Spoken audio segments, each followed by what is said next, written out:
जय जिनेंद्र और राम राम दोस्तों। जैसे कि मैंने कुछ टाइम पहले राम मंदिर के ऊपर और राम मंदिर में ना आने वालों के ऊपर एक छोटा सा वीडियो बनाया था। उस वीडियो को देखकर बहुत सारे लोग जो है मुझ पर कमेंट कर रहे हैं। ऐसे लोग जो दिन भर संविधान संविधान का नारा लगाते हैं और जो मार्क्सवादी विचारधारा से रिलेटेड है कि भाई तू तो जैन था, जैन लोग तो ईश्वर पे विश्वास नहीं करते और तू ईश्वर में विश्वास करता है और अयोध्या जाने की और श्री राम का हिंदू धर्म का बखान कर रहा है, तू तो नकली जैनी है। अरे जाहिलो गंवारो, मैंने उसमें क्या कहा था ये भी बात सुनो जरा।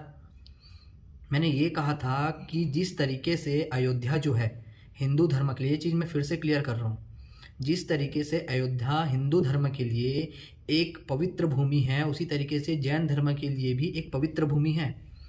आप लोगों को पता है, आप थोड़ा बहुत जो इतिहास का बुक, जो मार्क्सवादी इतिहास लेखन में लिखी गई ये बातें हैं ना, उसको पढ़ पढ़ कर ना आपकी बुद्धि भ्रष्ट हो चुकी है। आप कोई चीज़ समझना नहीं चाहते। आपको लगता है कि हिंदू धर्म में ही पाखंड भरा हुआ है। अरे पाखंड जो है आपके घर में भी है, पहले उसको दूर करो, फिर किसी धर्म की आस्था के साथ खिलवाड़ करना। अब मेरे ही जो है जैनी होने पर लोगों का सवाल उठ रहा है कि भाई तू तो जैनी हो ही नहीं सकता। अब मुझे तो किसी से सबूत लेने की ज़रूरत नहीं है। आप लोग तर्क बताते हैं ना, संविधान संविधान का नारा। आर्टिकल 19 के तहत अगर आपको अभिव्यक्ति की स्वतंत्रता दी गई है ना, वो इसलिए नहीं दी गई है कि जो भी मन में आया गोबर वो मुंह से निकाल दो। ठीक है, आपको एक तर्क देता हूँ। तर्क क्या, मैं शास्त्रों में लिखी हुई बात ही बताता हूँ। हमारे जैन धर्म ग्रंथों में भी जो है उल्लेख किया गया है श्री राम का, लक्ष्मण जी का। बहुत सारे जैन इस बात को नहीं जानते होंगे। मैं इतिहास का एक टीचर हूँ, मैं आप लोगों को बता रहा हूँ। साथ ही साथ ये भी बताया गया है कि हमारे जो पहले तीर्थंकर थे आदिनाथ जी, जिनको हम ऋषभ देव के नाम से भी जानते हैं, उनका जन्म अयोध्या में हुआ था। इसके साथ साथ 4 और तीर्थंकर हुए जिनका जन्म अयोध्या में हुआ था। ऋषभ देव जी के बारे में एक बात कही गई है कि ऋषभ देव जी जो है इक्ष्वाकु कुल के थे और श्री राम जी भी जो है इक्ष्वाकु कुल के थे।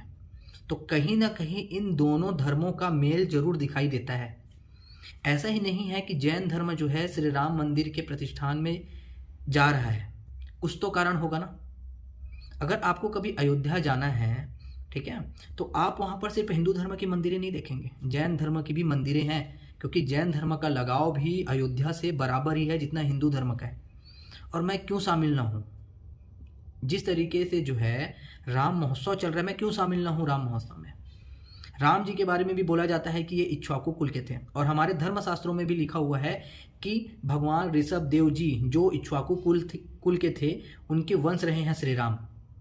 जैन धर्म भी जो है, जैन धर्म और हिंदू धर्म दोनों अलग अलग है, पर एक कुल का धर्म है, या एक ही कुल से निकला हुआ ये 2 अन्य धर्म है। तर्क लगा रहे हो तो भाई ऐसा तर्क लगाओ, और जो है मेरे वीडियो पर कमेंट करने से पहले या मुझे कुछ बोलने से पहले ये देख लो कि भाई इतिहास तुमसे ज़्यादा पढ़ के रखा हूँ मैं, इकोनॉमिक्स तुमसे ज़्यादा आती है। तो कम से कम अगर मैं कुछ चीज़ बोल रहा हूँ तो मैं जो है आंख बंद करके अपने मन से बातें नहीं करता। मैंने जो चीज़ें पढ़ी है धर्मशास्त्रों में और जो इतिहास की पुस्तकें आती है, आप लोग जो है हिंदू धर्म की नकारता को अभी जो है आप लोग स्वीकार नहीं करते हैं, खासकर मार्क्सवादी लोग या कुछ यहाँ के जो मतलब 2-4 इतिहास की बुक पढ़ लिए और अपने आप को ज्ञानी समझते हैं। अरे भाई एक बात ज़रा थोड़ा सा ध्यान में रखो, अभी जो है खुदाई के दौरान लगभग 8000 साल पुरानी भगवान शंकर की एक छोटी सी प्रतिमा मिली है। अब एक बात बताओ, 8000 साल पहले जो है ना, 8000 साल पहले, ध्यान रखना 8000 साल पहले, ये कार्बन डेटिंग के तहत प्रूव भी हो चुका है। और जिस यूरोपीय इतिहासकार की बुक को पढ़ पढ़ के आप लोग का बुद्धि भ्रष्ट हो चुका है ना, उन्होंने भी इस बात का अपने ही पुस्तकों में, अभी पुरातात्विक का एक नया बुक आया है उसमें उन्होंने जिक्र किया है कि सनातन धर्म जो है बहुत पहले से रहा है। जितना हमें इतिहास पता है जैन धर्म के बारे में, वहाँ तक की हमको जानकारी प्राप्त होती है। लेकिन हिंदू धर्म की एक भगवान शंकर की जो मूर्ति है वो लगभग 8 से 10 हज़ार साल पुरानी है। जिस तरीके से आप लोग तर्क लगा रहे हो ना 8-10 हज़ार साल पहले, अरे भाई याद करो, सिंधु घाटी के लिए भी पहले यही कहा गया था कि 5,000 साल पुरानी है। जब नवीन शोध किया गया तो ये मालूम चला वो भी 8 से 10 हज़ार साल पुरानी है। अभी श्री कृष्ण राम जन्म स्थली के पास भी अभी बहुत सारे विवाद हैं मथुरा में। आपने देखा है कि द्वारका में जो वर्णन मिलता है नगरी का, द्वारका के समुद्र के अंदर, वही वर्णन हमारे पुराणों में भी लिखा हुआ है। तो एक बात बताओ, अगर आज ही जो है, अगर वो द्वारका नगरी फेक है अगर श्री राम फेक है तो उनसे रिलेटेड चीज़ें क्यों मिल रही हैं?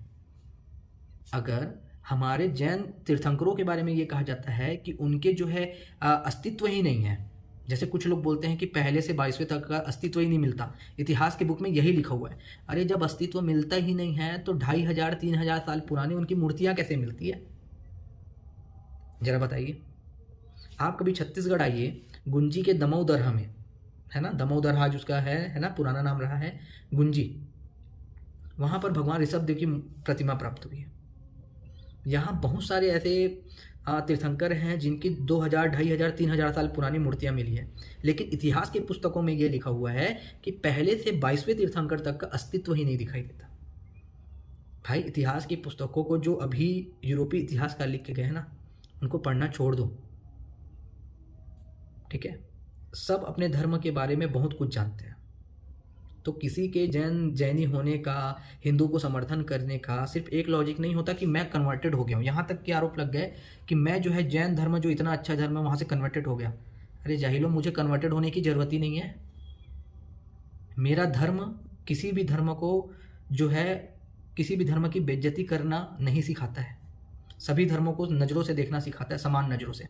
और हिंदू धर्म के कुल से ही तो जैन धर्म आया है, ये हमारे शास्त्रों में ही लिखा हुआ है। तो अब इस बात को भी झुठला दूं मैं?